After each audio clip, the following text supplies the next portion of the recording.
Si vous abordez dans ces rivages pour la première fois, croyez que votre bateau est arrivé à bon port.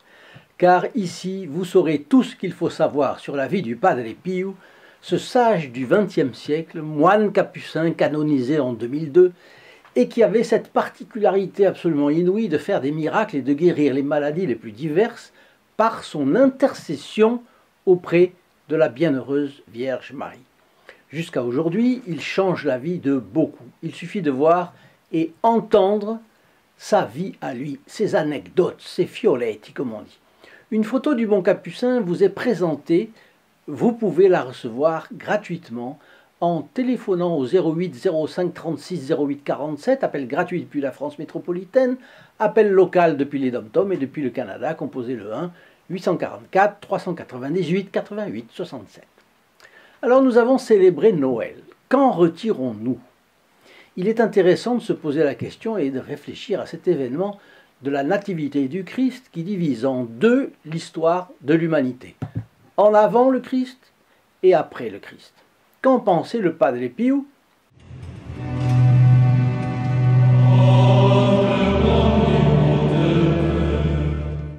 Chers amis fidèles du Padre Pio, bonjour, mon nom est Jean Goyard et vous assistez au programme Sur les pas du Padre Pio. Aujourd'hui, quelques pensées du Padre Pio à propos de Noël. Plus exactement, 6 réflexions du Padre Pio sur Noël. Ce sont 6 pensées toutes bien calibrées par notre bon capucin et je vous recommande spécialement la 6e. Vous comprendrez vite pourquoi. La première, à Noël, on n'entend plus que les gémissements et les sanglots de l'enfant Jésus. Et avec ces sanglots et ces gémissements, il offre à la divine justice la première réparation pour notre réconciliation. Pour ma part, j'ai été très touché par cette idée du Padre Pio que les sanglots de Jésus dans la crèche représentaient la première réparation qu'il offrait à son Père pour notre réconciliation avec lui. Et qu'en pensez-vous ? Dites-moi ce que vous en pensez, ça m'intéresse. Deuxième réflexion du Padre Pio. Jésus appelle les pauvres et les simples bergers par l'intermédiaire des anges pour se manifester à eux. Il appelle les sages par l'intermédiaire de sa propre science. Et tous, sages et bergers, mus par l'influence intérieure de sa grâce, accourent à lui pour l'adorer. Il nous appelle tous avec ses divines inspirations et se communique à nous par le moyen de sa grâce. Et bien souvent le Padre Pio, c'est moi qui ajoute, demandait à ses fils et filles spirituelles d'être attentifs à la voix de la grâce dans leur cœur. J'ai remarqué que plusieurs des membres du groupe des protégés du Padre Pio, dont nous commentions avant-hier les lettres, eh bien, avaient des inspirations qu'ils attribuent au Padre Pio. Des inspirations dans leur cœur, dans leur esprit, qu'ils attribuent au Padre Pio. C'est de toute façon, comme dit le Padre Pio, Dieu qui nous appelle tous avec ses divines inspirations et se communique à nous par le moyen de sa grâce. Troisième pensée du Padre Pio. Demandons à ce divin enfant de nous revêtir d'humilité, car ce n'est qu'avec cette vertu que nous pouvons savourer ce mystère plein de divine tendresse. Ouais, c'était bien ce qu'exprimait il y a 2 jours un de nos amis, Richard, à propos de l'humilité, vertu qui lui plaisait tant. Quatrième pensée du Padre Pio. Et cela est sorti d'une lettre à une fille spirituelle. Notre Seigneur t'aime tendrement, ma fille, et s'il ne te permet pas de sentir la douceur de son amour, il le fait pour te rendre plus humble et abjecte à tes propres yeux. Ne manque pas pour autant de recourir avec confiance à sa sainte bienveillance, spécialement dans le temps où nous le contemplons tel qu'il était lors de sa petite enfance à Bethléem. Dans quel but, en effet, prend-il cette douce et aimable condition d'enfant, sinon pour nous entraîner à l'aimer avec confiance et à avoir en lui une amoureuse confiance? Alors le Padre Pio montre ici combien la vertu ne dépend pas de ce que l'on ressent. Au contraire, les saints ont eu des épreuves de sécheresse spirituelle, parfois terribles. Et notre bon capucin montre ici que cela correspond à un plan de Dieu sur la personne. Il ajoute cela que je trouve très beau aussi. Jésus prend l'humble condition d'enfant pour nous entraîner à l'aimer avec confiance et avec une amoureuse confiance. Oui, parce que lorsqu'on voit Jésus sous la forme d'un bébé, finalement, eh bien, on s'émeut. On a la nostalgie de Noël d'autrefois, évidemment. Et tout cela joue, tout cela concourt pour avoir confiance en lui. Au fond, on se met un petit peu à la place de l'enfant et on voit qu'il fait confiance totalement à sa mère. Faisant confiance totalement à sa mère, il nous entraîne nous-mêmes à avoir totalement confiance à notre mère dans le ciel. La cinquième pensée du Padre Pio est très intéressante aussi. Voyez cela. Toutes les fêtes de l'Église sont belles. Pâques, bien sûr, qui est la glorification de notre Seigneur Jésus-Christ. Mais Noël contient une tendresse, une douceur innocente, enfantine aussi, qui prend mon cœur tout entier. La douceur innocente que ressentait le Padre Pio résulte d'une grâce présente à Noël, par les desseins de Dieu, plus perceptible des enfants que des adultes, parce que les enfants n'ont pas encore commis les péchés des adultes. Et en remontant de 100 ans dans le temps, c'est-à-dire il y a 100 ans d'ici, eh bien des écrits témoignent avec art de l'ambiance de Noël, avec une capacité d'interprétation et d'expression qu'on envierait volontiers à cette époque. Le mot innocence est emprunté au latin innocentia, qui signifie demeures irréprochables. L'innocence s'oppose à l'égoïsme, elle a une grande facilité à admirer ce qui est admirable et à combattre ce qui doit être combattu. Les saints étaient innocents ou avaient récupéré l'innocence. Ils admiraient tout ce qui était admirable, et en particulier Dieu et l'Église dans toutes ses facettes, dans toutes leurs facettes. Et puis, le combat, ils étaient combatifs. Rappelez-vous que notre Seigneur Jésus-Christ nous a bien dit, revêtez-vous du casque, de la cuirasse, de la ceinture, de l'épée. Il faut combattre contre soi-même. C'est le premier ennemi que nous avons, c'est nous-mêmes, évidemment. Une chose à laquelle les personnes souvent ne pensent pas. Le premier ennemi de Jean Goyard, c'est Jean Goyard, évidemment. Un bel exemple d'innocence, c'est Sainte Thérèse de l'Enfant Jésus, celle qui se sentait l'âme d'un prêtre, d'un missionnaire, d'un croisé. Et c'est pourquoi le Christ est appelé l'agneau de Dieu, représenté tel quel depuis les premiers temps du christianisme, dans les mosaïques du chœur de bien des églises de l'époque, et puis sur la porte de maints tabernacles. Parmi les images que Dieu a mis de lui-même dans la nature, il y a évidemment celle de l'agneau. L'agneau, seul animal qui se laisse conduire à la boucherie sans protester, le mouton pareil, et auquel est accolée en plus la couleur blanche de la laine du jeune agneau. Pour offenser Dieu, mes enfants, pour perdre l'innocence et mériter l'enfer, il n'est pas nécessaire de faire aucune action déshonnête.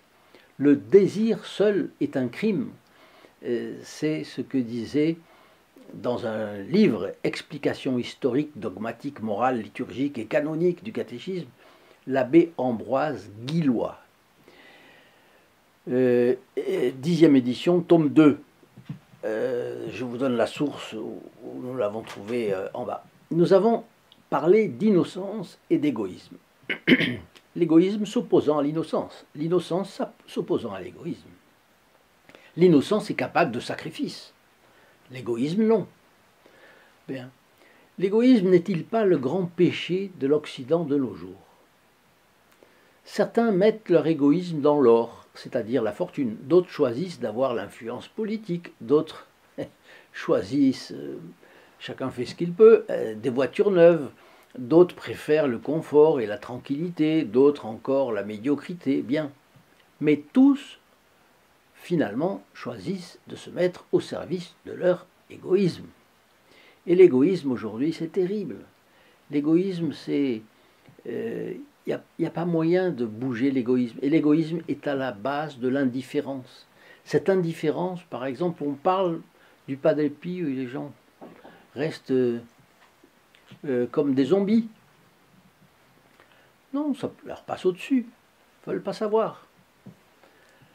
Et cette indifférence, c'est, je dirais, si notre ennemi premier, c'est nous-mêmes, notre deuxième ennemi, c'est l'indifférence. Et que penseriez-vous d'une campagne qui, justement, lutte contre l'indifférence et contredise l'égoïsme généralisé pour mieux propager la vie du Padre Pio? Je suis en train de penser aujourd'hui à cela. À l'occasion de Noël, plusieurs ont diminué l'aide qu'ils apportaient à la chaîne pour pouvoir faire des cadeaux de famille, parce que nos donateurs ne sont pas des nababs, loin de là. Du coup, est-ce que d'autres ne pourraient pas parrainer ceux qui font moins en faisant plus? Quelqu'un qui apporte 30 à la chaîne, pourrait-il apporter désormais 60? Celui qui soutient avec 50, pourrait-il soutenir avec 100? Celui qui donne 100, pourrait-il donner 200? Je vous donne un exemple. Certains nous ont demandé de créer une communauté WhatsApp. Ce serait intéressant. Et l'idée est bonne, évidemment. Mais il faudrait avoir quelqu'un qui l'anime, qui réponde, qui ait des initiatives. Autrement dit, quelqu'un qui établisse la discussion. Parce que WhatsApp, c'est une boîte de dialogue, en fin de compte. Cela ne saurait être immobile, ennuyeux. Il faut de l'entrain, du charme, de la verve. Et comment trouver la personne idoine?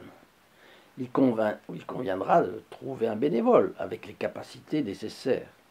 Cela prendra du temps et occasionnera des frais. Dans un deuxième temps, il faudra défrayer ce bénévole, parce qu'on ne peut pas lui demander de payer de sa bourse en plus de payer de sa personne. Bien. Nous avons besoin de plus de moyens. D'un autre côté, ce qu'on donne pour les âmes compte tellement plus que ce qu'on donne pour les corps, n'est-ce pas? Le bien commun des âmes est capital aujourd'hui. Comment ne pas s'en rendre compte? Et notre grand ennemi, là, sur ce plan, c'est l'indifférence. Alors je sais que vous n'êtes pas indifférent, vous qui regardez. Évidemment, vous n'êtes pas indifférent. Mais alors, je fais un appel à celui qui peut et qui s'en sentira l'inspiration. Et puis le Padre Pio récompensera chacun beaucoup plus que ce qu'on peut imaginer. Alors je vous ai dit que je vous signalais surtout la 6e pensée du Padre Pio qui a été choisie aujourd'hui. Et vous allez voir pourquoi je l'ai choisie. Parce qu'elle est profonde. Elle est plus profonde. Et elle est plus haute également. Alors, qu'est-ce que c'est? Notre justification est un grand miracle que la Sainte Écriture compare à la résurrection de notre divin Maître. Alors, voyez bien ce que dit le Padre Pio. Notre justification, qu'est-ce que c'est que la justification dans le sens le plus littéral? Eh bien, de criminels, le Christ nous a en effet rendus justes aux yeux de Dieu. Et nous sommes restés justes tant que nous n'avons pas commis nos péchés, évidemment. Alors, je sais bien que la Bible dit que le juste pêche 7 fois par jour, mais ça, ce sont des péchés véniels. Donc, ce qui vraiment ruine la vie d'un homme, c'est le péché mortel. Bien. Alors, le Padre Pio dit, notre justification est comparée par la Sainte Écriture, je ne l'ai pas remarqué moi-même, je lui fais confiance, évidemment, à la résurrection de notre Seigneur. Pourquoi? La réparation, la justification de notre impiété est telle, continue le Padre Pio, que nous pouvons dire avec propriété que Dieu a plus montré sa force en nous convertissant qu'en tirant le ciel et la terre du néant, du rien. car il y a plus d'opposition entre la grâce et le pécheur qu'entre l'être et le néant. Donc, le néant, c'est rien, il n'y a pas de péché. L'être, dès qu'il y a l'être, il y a quelque chose. C'est soit l'être minéral, soit l'être végétal, soit l'être animal, mais là, il n'y a toujours pas de péché. Et dès qu'il y a l'homme, il peut y avoir le péché. Mais entre le néant et l'être, il n'y a beaucoup moins de différence, d'opposition, de distance qu'entre la grâce et le pécheur. Parce que le pécheur, nous ne comprenons pas bien l'étendue du péché. Mais le péché, c'est abominable. Il y a un saint, je me demande si ce n'est pas saint Ignace, qui disait que si le péché pouvait avoir une odeur, la face de la terre serait pestilentielle. Parce que le péché fait un dégât énorme. Et voilà pourquoi notre Seigneur Jésus-Christ s'est incarné et a souffert sa passion. Donc il continue. Le néant est moins éloigné de Dieu que le pécheur lui-même. C'est très facile pour Dieu. Une pensée, et il crée. Sa pensée est efficace. Allez faire... allez souhaiter que soit créé quelque chose et voyons si ça a fait. Votre pensée est inefficace. La pensée de Dieu, elle est efficace. Et le néant est donc moins éloigné de Dieu que le pécheur lui-même. Et on comprend ce que disait tout à l'heure le Padre Pio. Donc l'Écriture compare la justification du pécheur, de le ramener du péché mortel à l'état d'innocence ou de demi-innocence, eh bien, c'est comparable avec la résurrection. Notre Seigneur nous ressuscite, si on peut dire comme ça. Mais, voyez comment. Alors, le pécheur a rompu intentionnellement, c'est mon commentaire, il a rompu intentionnellement avec son Créateur bon et magnanime. Le pécheur s'est révolté contre la sagesse de Dieu en se choisissant lui-même plutôt que de faire la volonté de Dieu. D'ange de lumière, Satan est devenu l'ange noir, toujours accompagné d'erreurs, de laideur, de méchanceté. Eh bien, l'homme, quand il a péché, il a fait un péché mortel, il est noir. Sa conscience est noire. Et le Padre Pio termine avec cette phrase intéressante. Et en plus, dans la création, ce qui est en question, c'est l'ordre naturel.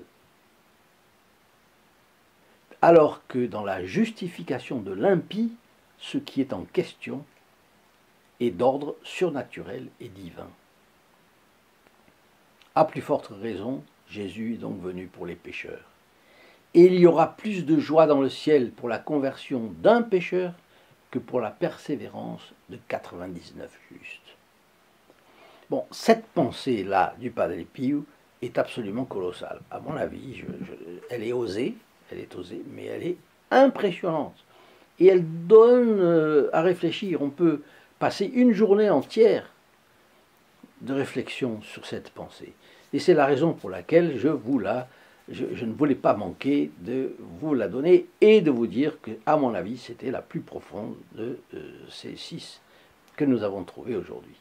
En tout cas, chers amis fidèles du Padre Pio, je vous dis à très bientôt, à notre prochaine vidéo. Et en attendant, je vous souhaite une excellente journée. Au revoir.